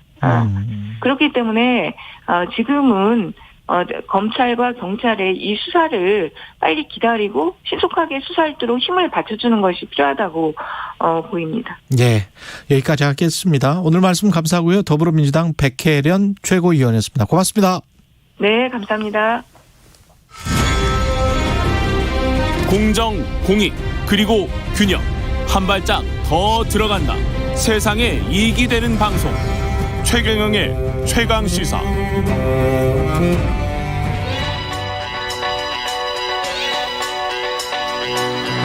최강시사 박대기의 눈. 네, 박대기의 눈 KBS 박대기 기자와 함께합니다. 안녕하십니까? 네, 안녕하십니까? 지난주에 누리호 발사가 있었는데 발사 현장에 다녀왔죠? 네, 그렇습니다. 외나로도 현장에 다녀왔습니다. 그 몇 박 며칠 동안 있으셨어요? 제가 있었던 건 2박 3일 동안. 2박 3일 동안? 네. 예. 발사도 지켜보고? 예. 맨눈으로 이렇게 보는 겁니까? 어떻게 보는 거죠, 그건? 네, 맨눈으로 보일 위치까지 제가 접근해 있었던 상황이고요. 예. 그 현장은 사실 이제 관계자 외에는 못 들어가게 돼 있는데 현장에서 제일 가까운 대기할 수 있는 위치에 가서 올라가는 걸 봤습니다. 정말 좀 충격적이고 예. 또 한편으로 감동적인 그런 장면이더라고요. 뭉클했어요? 예, 뭉클했습니다. 박대기 기자가 원래 공대 출신 아닙니까? 예, 원래 어릴 때 과학도였고 또 예. 공대 출신이죠. 공대 출신이죠. 그래서 더 뭉클했을 것 같습니다. 네, 누구나 어릴 때 이제 과학에 대해서 흥미를 가지고 있지 않습니까? 우주에 대해서. 누구나는 아니에요. 예, 문과생들한테는 누구나는 아니고요. 예. 네. 예. 저는 이제 그 올라가면서 보면서 일단 뭐 소리나 불꽃도 뭐 텔레비전이 전하지 못하는 그 정도로 엄청나게 강렬했고요. 아, 진짜 옆에서 보면 그랬겠습니다. 예. 그리고 예. 올라가면서 뭔가 좀 어떤 숭고한 느낌이 들고. 예. 저도 모르게 이제 잘 가, 우주로 잘 가라, 뭐 이렇게 소리를 쳤습니다. 와, 야, 감동적이었겠네요. 네. 예. 왜냐하면은 우리는 사실은 이제 우주 속에 우리가 있다는 걸 잘 못 느끼고 사는데 로켓이 올라가는 걸 보면 불과 한 2, 3분 만에 우주로 날아가 버리는 거거든요. 예. 그만큼 우주가 사실은 우리 머리 위에 참 가까이 있구나. 우리가 평소에는 지구 지표에서 이렇게 열심히 살고 있지만은. 그렇죠. 그 정말 끝도 시작도 없어 보이는 그런 광대한 우주가 우리 위에 사실 있다는 것을 잊고 있었구나 이런 느낌이 들었습니다. 그럼 생각해 보면 뭐 시간이라는 개념도 인간의 개념이잖아요. 네. 예. 그 저 먼 우주에서는 또 다를 수가 있는 것이고 그렇지 네. 않습니까? 우주에서 보면 지구가 창백한 푸른 점이라고 또 하잖아요. 그리고 이제 천문학자들이 많이 이야기하는 게 인간은 모두 별의 아이들이다 이런 말이 있습니다. 별의 아이들이다? 네. 왜냐하면 이제 사람의 몸을 구성하는 원소들이 예. 지구상에서 만들어질 수 있는 원소들이 아닌 것이 상당히 많이 있습니다. 그 말은 언제 어딘가에 별이 폭발하거나 별이 해체되면서 나온 원소들이 예. 지구로 흘러들어서 인간을 구성했다는 거거든요. 진화론을 믿으면 네. 사실은 그렇게 생각하는 거죠. 우리가 무슨 그 원소부터 시작해서 이렇게 된 거 아닙니까? 진화론에 따르면? 예, 특히 이제 인간을 예. 구성하는 물질들 중에서는 별이 폭발하거나 이래만 나올 수 있는 물질들이 있기 때문에 우리는 모두 언젠가 옛날에 우리 일부는 어딘가에서 별이었을 거다. 그런 얘기를 합니다. 신비롭다. 이 이야기 하고 있으니까. 갑자기 제가 백내장 수술을 받았었는데요. 네. 네. 근데 이렇게 하면서 보니까 무슨 세포 같은 것들이 막 떠다니는데 네. 수술 도중에 네. 그게 꼭 우주의 혹성 같은 그런 것들이 떠다니더라고요. 이게 수술할 때 보니까 레이저로 이렇게 쏘는데 근데 이런 게 실제로 우주에서 보면 어떤 느낌일까 그런 생각을 잠깐 했었어요. 눈 수술하면서 저도 이게 우리 안에 뭐가 있나 뭐 이런 생각도 들고요. 네. 예. 그 인상적인 장면들이 또 뭐 있었나요? 네, 그 로켓 발사가 끝난 다음에 제가 연구원을 취재를 했는데 예. 그 연구원 젊은 분 한 분이 이번 이제 로켓 발사에 관여했던 분인데 그분이 사실 2009년도에 나로호 발사가 있었거든요. 나로호 발사 첫 발사 때 고등학생으로 여기 와서 나로호 발사를 응원을 했었답니다. 12년 전에요. 예. 그러다가 이제 12년이 흘러가지고 자기가 누리호 발사에 참여하게 됐다 이런 말씀하시던데요. 뭐 이번에도 이제 이 로켓 발사 지켜본 그 청소년들 중에는 아마 10년 뒤에 우리나라가 달 탐사를 본격적으로 하게 된다면은 맞아. 그때 참여하실 분들이 있지 않을까 생각이 들었습니다. 그러니까 TV 영상에서 보는 어떤 거를 가지고 우리가 꿈을 꾸게 되잖아요. 네. 저도 사실은 기자 된 게 드라마 보고 그냥 꿈꿔서 기자 된 거거든요. 아, 어떤 드라마를? 이게 네. 그 하여간 TV가 미치는 영향이 굉장히 큰 것 같아요. 예. 네. 그런 것 같습니다. 일단 이 지금 세대는 또 다른 또 우주에 대한 꿈을 꿀 수 있게 됐죠. 그런 네. 것만 해도 큰 의미가 있는 것 같습니다. 예. 사실은 경제 효과로 잡히지 않는 그런 부분들인데 예. 어떤 정책이라든지 이런 것들이 해주는 게 물론 복지라든지 뭐 경제 효과 이런 것도 중요하지만은 사람들한테 꿈을 좀 심어주는 그런 것들을 그렇죠. 계속해 나가야 되지 않나 생각이 듭니다. 예. 이번을 부분 성공으로 보통 평가를 하잖아요. 어떻게 보십니까, 박대기 기자는? 일단 목표 고도인 지상 700km 지점까지는 도달을 했는데 원래 목표로 했던 그 궤도 안착에는 실패를 했고요. 그렇죠. 하지만 이제 700km까지 올라간 자체는 상당한 성과다. 네, 그런 거는 평가를 해야 될 것 같고요. 예. 이 로켓이 3단으로 돼 있습니다. 누리호가 1단이 추력이 한 200톤 정도 되는 아주 큰 엔진이고 또 2단 엔진이 있고 3단 엔진이 있는데 1단, 2단 엔진은 정상으로 작동한 걸로 보이고요. 예. 다만 이제 3단 엔진이 저만은 제대로 됐는데 연소가 되는 타는 시간이 예상보다 46초가 짧아서 마지막에 모형 위성이 충분한 속도를 내지는 못했던 겁니다. 예. 그러면서 궤도에서 잠깐 올라갔다 다시 이탈하는 그런 식으로 궤도 안착에는 실패한 그런 상황입니다. 이게 그렇게 어려운 기술이라고 들어서 이 완전히 우리 독자 기술이다. 이렇게 지금 보도가 됐잖아요. 네. 그건 사실이죠? 예, 왜냐하면은 사실은 이거를 똑바로 쏘면 인공위성이 되지만은 예. 옆으로 쏘면은 ICBM이 되는 그러니까요. 거거든요. 예. 그런 점들 때문에 이 선진국들에서는 다른 국가로 이전하지 못하도록 여러 가지 국제 규정으로 미국이 무기 거래 규정이라든지 또 미사일 기술 통제 체제라든지 이런 규정 때문에 기술 이전이 막혀 있습니다. 그래서 그렇죠. 이 기술을 배우려면은 스스로 개발하는 방법밖에 없습니다. 아니면 다른 나라가 쏜 미사일을 주워서 이렇게 그렇죠. 바다에서 수거를 할 수 있거든요. 네. 그리고 분해해보고 이런 방법밖에 없기 때문에 독자 기술 개발이라고 봐야죠. 이게 참 저는 계속 대단하다고 느끼는 게 700km 사거리 제한 그거를 푼 게 바로 얼마 전이었거든요. 기억하실 거예요. 지금 한 1년, 2년 전이었던 것 같은데. 그거하고는 약간 좀 관계가 좀 차원이 약간 다른 것이 그때는 이제 고체 로켓에 대해서 사거리 제한이 있었고요. 그렇죠. 그렇기 때문에 우리나라는 이제 액체 로켓을 개발해 왔던 것이고. 예, 물론 이제 고체 로켓도 풀리자마자 새로 또 개발한 그런 것도 따로 있습니다만. 그렇군요. 이거는 또 액체 로켓으로 따로 개발했던 그런 겁니다. 예. 근데 이제 제가 말씀드린 건 그런 사거리 제한이 있음에도 불구하고 이런 추진체 기술들을 그렇게 금방 할 수 있다는 게 참 대단한 것 같습니다. 네. 예. 이 누리호 나로 이름 자체는 왜 누리호죠? 누리는 이제 온누리라고 할 때 우주 세상을 가리키는 순우리말로 정해진 것이고 예. 국민 공모로 정해졌는데 예. 나로라는 이름하고 약간 운율을 맞췄다 이런 이야기도 내부에서 잠깐 있고요. 뭐 이런 식으로 계속 발전해 나가면서 더 큰 로켓으로 개발할 계획입니다. 지금 지난번에 그 과학기술부 장관 통화에서도 말씀하시던데 다음 로켓을 바로 이제 발사를 내년 5월에 하겠다. 네. 그것도 이 누리호 정도의 스케일인 거예요. 네, 누리호 사이즈로 계속해서 앞으로 발사가 예정돼 있고요. 이것도 사실은 이번에 성공과 실패 상관없이 내년 5월로 원래 예정돼 있었고요. 지금 해야 될 거는 내년 5월 이전에 한 6달 정도 남은 기간 동안에 이번에 왜 궤도 안착에 실패했는지를 원인을 분석해야 되는 그런 일이 남아 있습니다. 어느 정도 좀 파악을 했답니까? 네, 막 열심히 데이터를 수집하고 있고요. 예. 제가 인터뷰한 사람들도 그 발사 끝나자마자 저녁에 기숙사에서 사람들이 모여가지고 회의도 열고 바로 일을 시작했고요. 아니 근데 이 전남 공이 사실은 거기에서 근무하시는 분들 대단한 거예요. 네. 이게 사명감 없으면 안 됩니다. 앵커님께서 잘 아시겠지만 거기가 여수에서도 다시 차로 2시간 가까이 들어가야지. 그럼요. 정말 외진 여수는 곳이고. 사실은 서울에서 가까운 곳이고 공은 외져요. 예.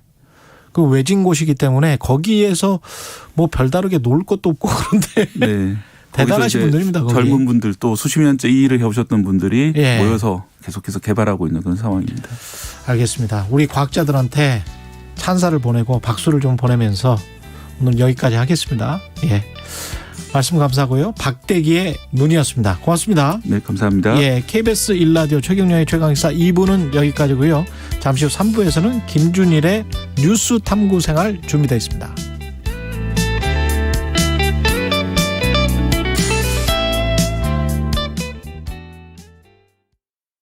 잠시 후 8시 반부터 일부 지역국에서는 해당 지역 방송을 보내드립니다. C'est une chanson qui nous ressemble. 낙엽은 떨어져도 여러분의 자산이 떨어지면 큰일 납니다. 오후 4시 5분 홍사원의 경제쇼는 오늘도 최선을 다해 좋은 정보만 전해드리겠습니다. Les deux ensemble. 깬다. 확 깬다. 주진우 라이브는 시사 프로그램의 한계를 확 깬다. 깨는 시사, 깨어있는 시사. 매일 오후 5시 5분 KBS 1라디오 주진우 라이브. 지금 시각은 8시 30분입니다. KBS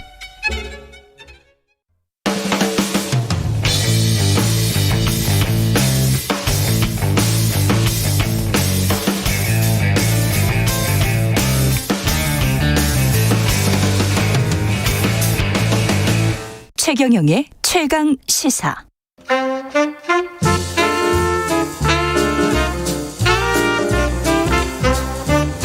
세상의 모든 뉴스를 탐구합니다. 김준일의 뉴스 탐구 생활. 네, 화제가 되는 이슈를 깊이 있게 파헤쳐보는 뉴스 탐구 생활. 세상 모든 것이 궁금한 남자 김준일 뉴스톱 대표 나와 계십니다. 안녕하십니까? 예, 안녕하세요.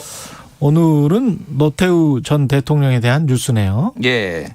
어제 사망을 했는데 10월 26일입니다. 공교롭게. 희한해요. 그러니까요. 예. 그러니까 10월 26일에 2명의 전직 대통령이 사망을 한 겁니다. 두 사람이 같은 부대에서 근무한 적도 있어요. 박정희. 아, 심지어? 예, 예전에 그 그러니까 저기였죠. 대대 아니야. 정확하게 아는데 그러니까 부대장이었고 약간 하급 그걸로 잠깐 같이 있었다고 합니다. 그러니까 뭐 굉장히 카리스마 있었던 사람이었다라고 예전에 노태우 씨가 이제 평가를 한 적이 있어요. 그래서 사실 노태우 전 대통령, 노태우 씨에 대해서는 약간 굉장히 언론들도 모든 대통령이 공과가 있지만은 좀 양가적인 감정들이 이 평가에서도 굉장히 잘 드러난다. 예. 일단은 보면은 전두환하고는 약간 좀 달라요. 예, 그러니까 예. 이 사망, 별세, 서거 뭐 이런 것들이 다 섞여 있어요. 그래서 섞여 있죠. 예, 예. 연합 뭐 경향 한겨레는 사망 이렇게 하고 조선 중앙 동아는 별세.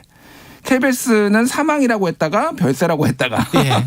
서거라는 말은 안 썼고. 서거라는 말은 잘 안 쓰고 서거는 아무래도 예. 좀 극존칭에 가깝기 때문에 그렇죠. 예, 예. 좀 안 쓰는 추세인 것 같아요. 예. 아주 이제 존경받는 인물. 예. 뭐 그 정도는 아니니까. 예. 지금 굉장히 이제 몸이 안 좋아서 병원 신세를 오랫동안 졌고요. 예. 사망 원인은 노안입니까? 뭐 일단은 89세시기 때문에 예. 그 한국 대한민국 남성이 한 78세 정도 되거든요. 만 예. 78세. 그러니까 평균 연령보다 굉장히 오래 살았다라는 거고 희귀병이 소뇌 위축증, 그러니까 소뇌, 대뇌와 소뇌가 있는데 소뇌가 이제 줄어드는 거예요. 소뇌 같은 경우에는 그러니까 소뇌는 운동신경이죠. 그러니까 대뇌가 이제 생각하는 거. 그러니까 생각을 할 수 있는데 몸이 잘 안 움직이는 상황이다. 뭐 이렇게 봐서 병상에만 10년 정도 누워 있었다. 예. 그러니까 좀 뭐 불운했죠. 어떻게 보면 그런 개인적인 평가를 하자면은 좀 불운했다고 봐야죠. 예. 보통 사람의 시대를 열겠다고 하면서 이제 대통령이 됐고 그런데 이제 대통령이 되기 전에 사실은 12.12 쿠데타를 전두환과 같이 일으켰단 말이죠. 그렇죠. 예. 12.12 쿠데타 뭐 이제 뭐 공과 과가 얘기가 나오면은 과에서는 빠질 수 없는 게 일단 쿠데타. 그거는 그렇죠. 명백하게 쿠데타로 이미 법원에서 판정을 받았고 예. 5.18 광주 민주항쟁에 대한 강경 진압에 대해서도 일정 부분 책임이 있다라는 것이 이제 뭐 그리고 분명히 진실을 알았을 텐데 끝까지 이야기를 안 하고 왔고. 그렇죠. 최규하 전 대통령도 돌아가실 때 사실 거기에 관한 그 뭐랄까요? 국민적인 서운함 같은 게 있었거든요. 그렇죠. 좀 이야기를 했었으면 좋았을 텐데 그럼 묻고 그냥 가버렸단 말이죠. 그러게요. 좀 전 비겁하다라는 생각도 듭니다. 어떻게 그렇죠. 보면은. 예. 예. 그래서 노태우 씨 같은 경우에는 욕도 먹을 일이 많은데 더 욕을 더 많이 먹는 사람들이 분명히 있었기 때문에 전두환. 예. 상대적으로 욕은 덜 먹었다. 그래서 예. 그나마 좀 평가가 괜찮게 나오는 이유 중에 하나인 것 같아요. 예. 제가 취재하면서 사실 정호영 씨 같은 경우는 전화를 했었는데 그 부인이 받았었거든요. 예, 예. 근데 너무 목소리가 고상하고 그 다음에 뒤에 좀 약간 클래식 음악이 흘러나오고 뭐 이래서 화가 나더라고. 뭐 이제 장관님은 이제 그런 거 말씀하실 그런 단계가 아닙니다. 뭐 놔두세요. 뭐 이렇게 이야기를 하더라고요. 근데 이분들 그리고 이제 장세동 씨 같은 경우도 같은 동네 살았었어요. 예, 예. 근데 장세동 씨도 참 평안해요. 사시는 거 보면. 예. 그러니까 그 화가 나는 거죠. 그러니까 그런 부분들에 있어서는 이제 일반 국민들 입장에서는 저렇게 되는 거구나. 뭐 어떤 역사적인 뭐랄까 단죄 이런 건 한국 사회에서는 없구나.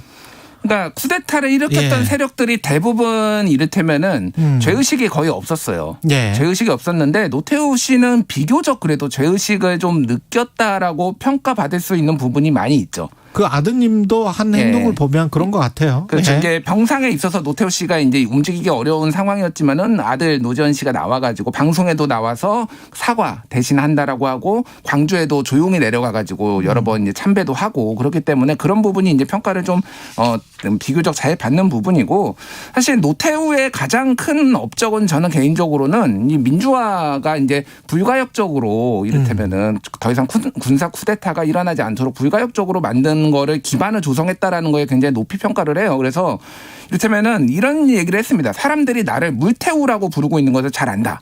예. 그것은 매우 좋은 별명이고 나는 물 같은 지도자로 보이는 게 좋다. 이렇게 얘기를 한 적이 있어요. 그러니까 그리고 이제 그 TV 방송 프로그램에서 대통령 풍자에 대해서도 전격적으로 다 허용을 했거든요. 예전에 전두환 씨 때는 머리 벗겨진 분이 못 나왔잖아요. 그분은 방송 생활을 오랫동안 못했습니다. 오랫동안 못했잖아요. 예. 근데 정치 풍자 같은 게 이제 다 많이 됐다라는 거 뭐 이런 것들은 어쨌든 민주화의 기반을 그러니까 뭐 민주주의의 제도적으로 가는 길에 대해서 어느 정도 기여를 했다. 6.29 선언도 마찬가지고요. 근데 그럼에도 불구하고 당시에도 무슨 이른바 이제 최루탄, 지랄탄, 그 다음에 그 강경 진압 과정에서의 사망 사건, 강경대 씨 사망 뭐 있었고, 뭐 김기정 씨 사망 91년도. 예. 그게 다 이제 노태우 정부 때 맞습니다. 일이거든요. 그래서 그 유서대필 사건도 유서대필 사건도 마찬가지예요. 그 곽상도 검사가 예. 한 것으로 알려진 그러니까 이런 것들 공안 정국을 또 조성했던 거 그렇죠. 이런 것들도 확실히 이제 죄가가 있는 거고요. 그래서 3당 합당까지 이제 90년에 또 있기도 하고 뭐 이런 식의 이제 일련의 흐름들이 있죠. 그래서 정말로 야누스적이다. 평가하기가 그렇죠. 힘든다라는 거고. 그래서 정치학에서는 사실은 독재 정부하고 권위주의 정부하고 약간 좀 나뉘잖아요. 그렇죠. 예. 근데 정치학으로 보면 제가 정치학 전공자이기도 하기 때문에 뭐 정치학자들은 대부분 권위주의 정부였다. 이거는 인정할 것 같아요. 예. 독재 정부는 아니었을지 몰라도 권위주의 정부였다. 정체가. 의회 정치를 존중을 하느냐 안 하느냐가 가장 큰 그 권위주의냐 독재냐의 그렇죠. 갈림길인데 의회 예. 정치를 어쨌든 존중을 해서 3당 합당이라는 야합이었지만 그거는 또 그 보수 진영에서는 또 그거를 뭐 왜 야합이냐라고 그렇죠. 또 보시는 분들도 있어요. 그래서 예. 어쨌든 의회 국회를 존중했다 그런 차원에서는. 그리고 봐야죠. 김영삼 그 당시에는 총재가 민주당 총재가 가서 또 이제 권력을 쥐어버렸기 때문에 그러면서 그러니까요. 그 다음부터는 이제 쭉 민선 대통령이 선출이 된 거니까 어떻게 보면 징검다리의 그 전 징검다리 정도 역할을 한 겁니다. 예. 예. 그래서 어떻게 보면은 계속 이게 보면 알겠지만 3당 합당 뭐 노태우 대통령이 주도적으로 했잖아요. 근데 욕은 김영삼 YS가 다 먹었고요. 예. 이를테면은 직선제 대통령이라는 초대 어떤 뭐 직선제라는 중요한 이벤트가 있었지만은 그것도 문민정부라는 그림자에 좀 가려졌고요. 예를 들면은 예. 50 청산도 나름대로 했어요. 백담사로 전두환 씨 보내고. 근데 YS의 하나회 척결에 이것도 가려졌고요. 그리고 경제 성장도 굉장히 경제 성장도 높았거든요. 노태우 예. 정부 때 막 8%씩 매년 있었는데 이것도 사람들이 기억하기로는 전두환 때 가져왔다. 경제는 이렇게 하니까 이것도 가려져 있고 예. 쿠데타도 같이 했는데 욕은 전두환이 다 먹고 있고 예. 노태우는 별로 안 먹고 그러니까 진짜 영원한 약간 그림자 같은 약간 이런 인물이에요. 그러니까. 근데 사실 전두환 때 경제도 그 경제 성장률 보시면 아시겠지만 사람들이 착각하는 게 86년과 88년에 아시안게임과 우리가 올림픽이 있었잖아요. 네. 그래서 85년부터 해서 왜냐하면 개발 수요가 그때는 뭐 엄청 났기 때문에 85, 86, 87, 88 정도예요.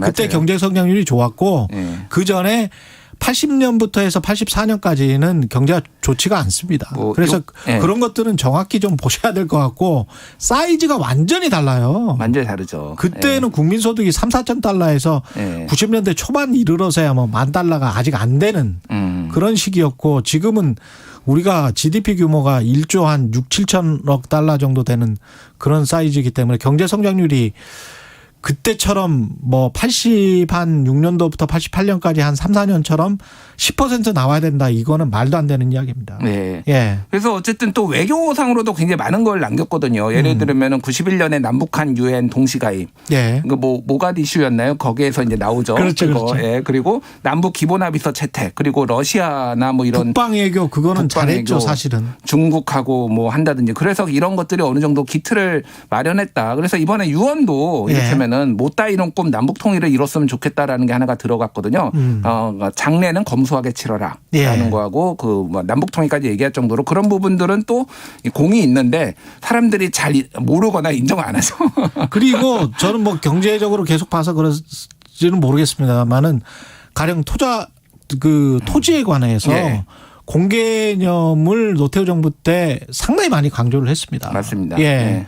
그런 것들 그리고 이제 뭐 관련된 이제 3법이랄지 이런 것들이 있었고 그리고 그런 것들을 통과시키려고 했고 뭐 이런 것들은 평가를 받아야 되고 지금 다시 한번 생각을 해봐야 돼요 우리가 이런 부분들은.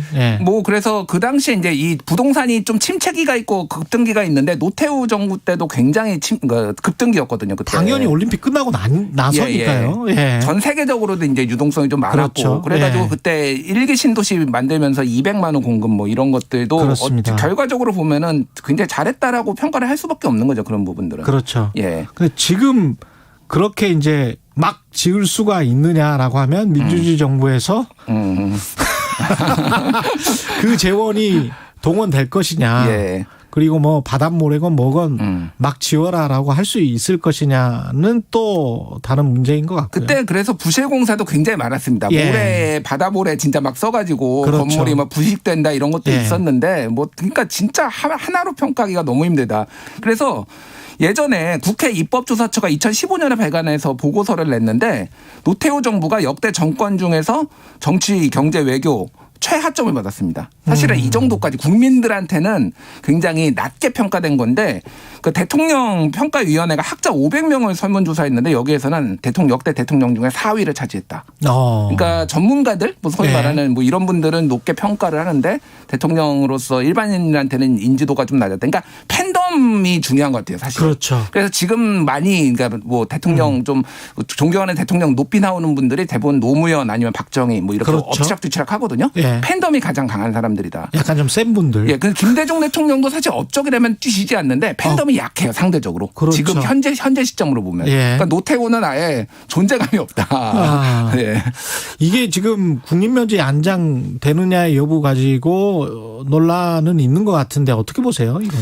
일단 국립묘지는 안 갈 것 같아요. 지금 분위기상은. 왜냐하면은 법상으로 이를테면은 실형을 받으면 국립묘지 못 가게 돼 있습니다. 내란죄로 이거 실형 받고. 받았기 때문에 뇌물죄 그것도 이제 실형을 받았죠. 그러니까 안 되게 돼 있는데 그러면 이제 뭐 장례 같은 경우에는 가족하고 협의를 한다라고 했거든요. 그래서 국가장으로 할지 뭐 국민장으로 할지 아니면 가족장으로 할지는 오늘 이제 청와대에서 발표를 할 건데 지금 같으면은 모르겠습니다. 뭐 아무래도 정서가 있으니까 가족들도 그렇게 원하니까 가족장이 되지 않을까? 뭐 가족들도 가족장으로 원해요? 그리고 그러니까 가족장이라고 얘기를 하지 않았지만은 정부랑 협의를 하겠지만은 간소하게 치르고 싶다. 간소하게 치르고 싶다. 파주의 그 동산 통해동산에 묻히고 싶다라고 했는데 오늘 오전에 파주시에서 거기는 관광특구라서 안 된다라고. 근데 관광특구라서 안 되는 게 그러니까 아무래도 파주시 민주당 시장이거든요. 그러니까 그런 국민 정서를 고려를 했지만은 정부에서 하라면은 결과적으로 이렇게 따르기 위한 뭐 이런 수순이 아닐까 그렇게 보여져요. 한마디로 노태우 전 대통령을 평가를 한다면 어떻습니까? 영원히 덜 평가된 대통령으로 남을 거다. 영원히 저평가가 아니라 덜 평가된 대통령으로 남을 것 같아요. 저평가하고 좀 다릅니다. 이건. 저는 꼭 하고 싶은 말이 제가 그 관련해서 당시에 87년 선거였나요? 그걸 곰곰이 그때 당시에 뉴스들을 봤어요. 근데 지금의 공정성 논란과 비교해서 한번 생각을 해보시라고. 당신은 어떤 생각을 하고 그렇게 뉴스를 보냈는지 모르겠지만 노태우 후보와 관련해서는 4분이 나가면 김영삼 후보는 2분 정도 나가고요. 김대중 후보는 1분 반 정도 나가고 백기환 후보는 한 40초 정도 나갔습니다. 초까지 세셨군요. 아니 그거는 제가 미디어 포커스 있으면서 이게 왜 이렇게 당시에 선배들은 이런 식으로 보도를 했을까? 이게 어떤 공정성의 준칙이었을까? 지금으로서는 상상할 수가 없잖아요. 그리고 꼭 김영삼과 김대중 그 보도 그러니까 다 후보들이죠. 말미에는 싸우는 게 나와요. 두 사람이 싸우는 것, 지지자들끼리 싸우는 것, 주먹 들고 주먹으로 막 서로 패고 뭐 이러는 거 있지 않습니까? 그러면서 부정적인 인식을 슬쩍 심어주고 갑니다. 당시의 보도가 그랬어요.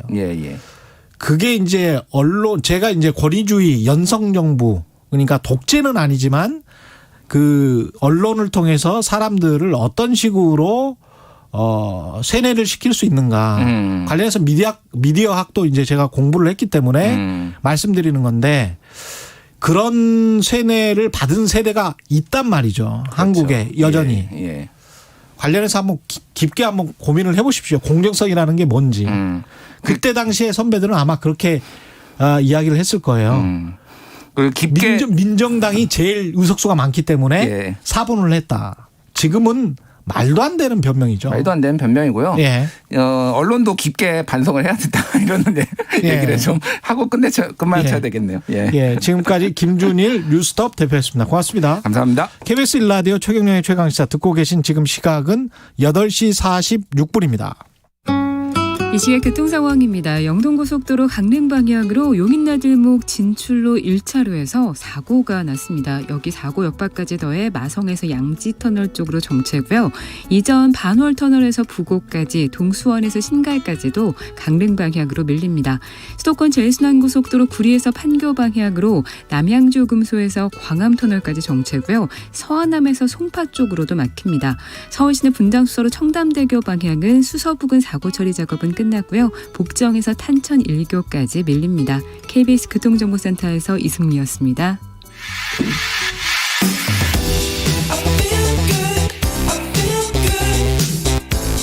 세상에 이익이 되는 방송 최경영의 최강시사.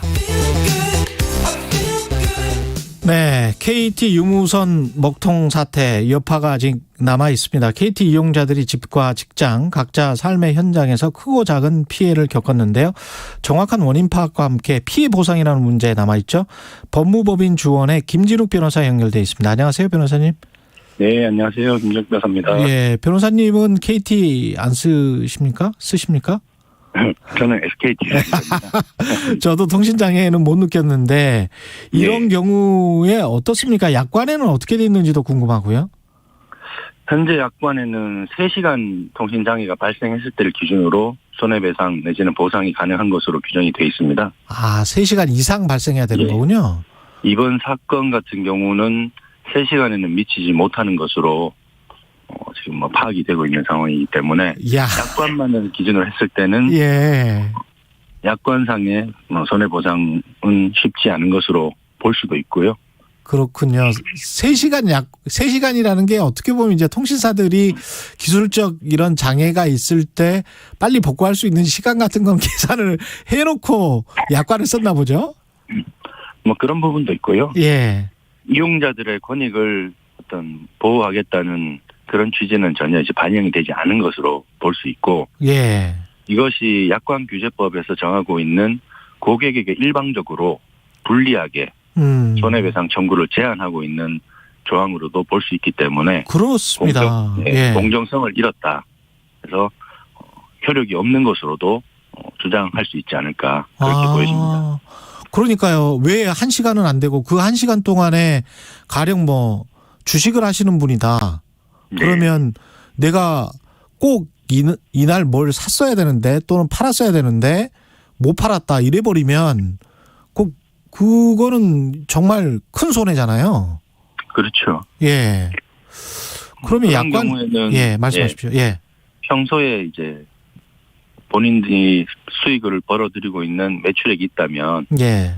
평균 매출액에 대한 자료 등을 기초로 해서 약관의 3시간 장애 규정과 관계없이 손해배상 청구가 가능하지 않나 그렇게 보여집니다. 그러니까 손해보상 청구는 약관과 관계없이 가능은 하고 그러면 뭔가 증명을 해야 될 텐데 어떻게 증명해야 될까요?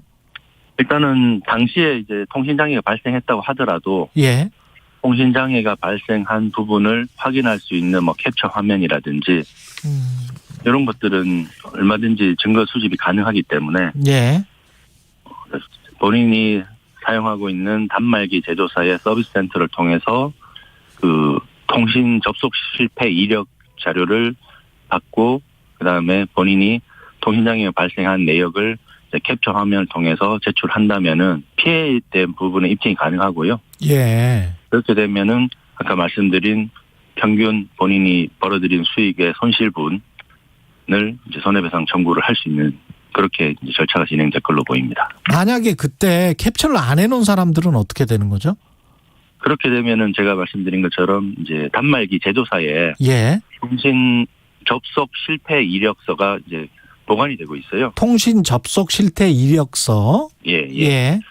그런 것들을 본인이 서비스센터를 방문해서 예. 발급을 받으시든지 그게 아니면은 정부를 통해서 지금 이제 뭐 침해 사고가 발생했느니 많이 이런 얘기가 있기 때문에 예. 정부가 실태 조사를 하게 되면 그런 자료들은 수집이 가능할 것으로 보이기 때문에 정부를 통해서라도 그런 자료가 이제 확보가 가능하지 않나 그렇게 보여집니다. 그렇게 되면 보상을 하려면 이제 소송을 해야 되는 겁니까? 통신사에서 지금 그 KT 구현모 대표이사가 자발적으로 보상을 해주겠다라고 한다면은 지난번 그 KT 아연국사 화재 사건처럼 그에 준해서 뭐 시간적인 어떤 배분 감안해서 보상을 하겠죠. 예. 그게 여의치 않으면 이제 강제력을 가진 판결을 얻기 위한 소송으로 진행될 것으로 보입니다. 그 전에 우리 기억에 이제 3년 전인가요? 아현지구 통신구 화재로 이때도 이제 KT였던 것 같은데 그때는 어떤 보상이 이루어졌죠? 그때도 이제 피해를 입은 유무선 가입 고객에게 뭐 최대 6개월치 요금 감면이 있었던 것으로 보이고요. 예. 이제 뭐 직업별로 또 장애 발생 그 시간에 따라서 하루 이틀은 뭐 40만 원, 또 3, 4일은 뭐 80만 원, 또 그 이상 되면은 뭐 100만 원, 120만 원 이렇게 장애 발생 시간에 따라서 보상 기준들이 달랐던 것으로 보입니다. 예. 이번 같은 경우는 3시간 좀 못 미쳤고 원인과 관련해서도 KT 다 이제 KT의 잘못이었다 이런 게 이제 밝혀져야 보상 기준이 정해지는 겁니까? 그렇죠. 우선은 처음에 KT 측에서 이게 이제 외부 디도스 공격이었다라고 밝혔기 때문에 예. 그렇게 되면은 우리 법상 의무적으로 정보통신망 이용 촉진 및 정보 보호 등에 관한 법률에서는 과학기술정보통신부 장관에게 이 침해 사고가 있었다는 부분을 신고하도록 돼 있어요. 그러면은 과기정통부 산하의 기관인 한국인터넷진흥원에서 침해 사고에 대한 뭐 분석을 하기 때문에 예. 지금 상황에서는 어떤 이유로 또 KT 측에서 어떤 관리상의 조치를 미흡하게 했는지가 확인이 될 것으로 보이고요. 예. 며칠 내로 그게 확인이 되면은 KT의 과실로 이용자들에게 통신장애를 발생하게 했다라는 것이 이제 확인되면 손해배상에 대한 상당한 증거 자료들은 수집이 가능하지 않나 그렇게 보여집니다. 근데 이게 그 보상 절차랄지 이런 게 이제 소비자 입장에서는 굉장히 좀 귀찮고 범잡스럽지 않습니까? 그렇죠. 예, 이걸 그 일괄적으로 일반적인 인터넷 소비자들 또는 일반적인 무슨 통신 소비자들한테는 어떻게 해준다 이런 기준 같은 거는 만들 수 없습니까? 지금 법이 개정되어서 예. 이렇게 디도스 내지는 내부적인 통신 설비 관리에 대한 규실 미숙으로 통신 장애가 발생했을 때 이용자들에게 손해를 배상하도록 규정이 되어 있고요. 예. 현행 법률 규정의 절차에 따라서 그런 보상 절차들은 진행이 될 것으로 그렇게 보입니다. 예. 가급적이면 이제 소송을 안 하고 싶은 게 일반적인 소비자들일 것 같은데, 근데 5G 품질 논란과 관련해서도 사실은 소송이 있었고요. 집단 소송이 있었고, 변호사님이 그때 직접 나서셨던 거 아니에요? 이거 예, 맞습니다. 저희는 예. 그 공동소송 플랫폼 화난 사람들을 통해서 이 5G 품질 불량으로 인해서 고가 요금을 내고 있으면서도 제대로 된 서비스를 받지 못하고 있는 이용자들을 대리해서 저희가 집단 소송을 진행을 했었고요. 현재 1차, 2차 소송 접수가 마무리되었고 11월 19일에 1차 소송 변론 기일이 지정되어 있는 상황입니다. 아직 결론이 나온 건 아니고요. 그 1심도 아직 진행이 안 됐군요. 예. 진행 중이죠. 진행 중이네요. 예. 예. 이거는 사실은 5G 저도 쓰고 있습니다만은 그렇게 빠른 것 같지가 않더라고요. 정부에서는 예. 이 통사에서는 LTE 대비 20배 빠른 속도라고 하면서 대대적으로 선전 광고를 했었는데, 예, 그런 거 같지 않던데. 예. 이용자들이 그런 것들을 믿고 가입했음에도 불구하고 그런 신뢰들은 완전히 지금 배신당한 상황이라고 봐야 되겠죠. 거기다가 돈 내지 않습니까? 한 달에. 그렇죠. 예, 그런 거 같은 경우는 누군가가 이거는 좀 심하게 말하면 사기를 친 거잖아요. 그렇게 봐야 되겠죠. 예. 말 그대로 이제 초연결 사회인데 이런 사태가 재발되지 않도록 하는 건 결국 이제 통신사 일일 것이고 어떻게 해야 될까요? 대응 방법 같은 경우는? 예, 통신사에서 오늘 지금 문제가 되어 있는 이 약관, 고객에게 일방적으로 불리하게 규정되어 있는 이 약관을 이용자 편익을 최대한 보장하는 방향으로 개정할 수 있도록 과학기술정보통신부와 그다음에 방송통신위원회 측에서 이 통사 측에 약관 개정을 위한 어떤 조치를 취하도록 목소리를 낼 필요가 있다고 생각이 되고요. 약관 개정을 해야 된다. 예. 이 통사의 서비스 제공 그리고 정부의 어떤 정책 결정에 있어서 통신 사업자의 어떤 마인드를 고려하는 것뿐만 아니라 이용자 편익을 충분히 좀 보호하는 방향으로 미국이나 이런 외국 사례처럼 예. 저희도 방향이 좀 전환될 필요가 있겠다 이렇게 생각이 됩니다. 예, 알겠습니다. 지금까지 법무법인 주원의 김진욱 변호사였습니다. 고맙습니다. 네, 고맙습니다. 예. 10월 27일 수요일 KBS 1라디오 최경영의 최강시사 오늘은 여기까지고요. 저는 KBS 최경영 기자였습니다. 내일 아침 7시 20분입니다. 예, 다시 돌아오겠습니다. 고맙습니다.